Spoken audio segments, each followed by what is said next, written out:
তো বন্ধুরা আসসালামু আলাইকুম, কেমন আছেন আপনারা? দেখতেই পারছেন কতগুলো হাঁসের ডিম আমার কাছে এখন আছে। তো এই ডিমগুলো বসে দেবো আমি আমার ইনকুবেটারে। হাতেই বানাইছি মাছের যে কার্টুন, সে কার্টুনে আমি বানাইয়াছি একজনকার মাধ্যমে। তো আপনারাও এই বাড়িতে সরাসরি হাতে এরকম একটা কার্টুন বানিয়ে হাঁসের ডিম ফোটাতে পারেন।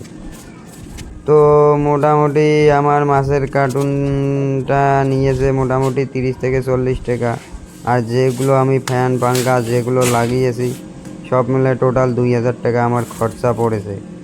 তো আপনারাও যদি এভাবে হাঁসের ডিম ফোটাতে চান, নিশ্চয়ই একজন যে এই রকম কাজ জানে তার সাথে যোগাযোগ করে আপনারাও বানিয়ে নিতে পারবেন। তো ভিডিওটা আপনাদেরকে কেমন লাগলো সেটা অবশ্যই কমেন্টে বলবেন। আর এই হাঁসের ডিমগুলো ফোটাতে মোটামুটি লাগে তোমার 28 দিন থেকে 30 দিন। হাঁসের ডিম একটু সময় লাগে, মুরগির ডিম লাগে 22 দিন। তো বন্ধুরা ঠিক আছে, তোমরা ভালো থাকবেন, সুস্থ থাকবেন। আর 28 দিনে আমি বাচ্চাগুলোর যদি ফুটিয়ে যায় তো ইনশাআল্লাহ আমি বাচ্চাগুলোর ভিডিও দিব।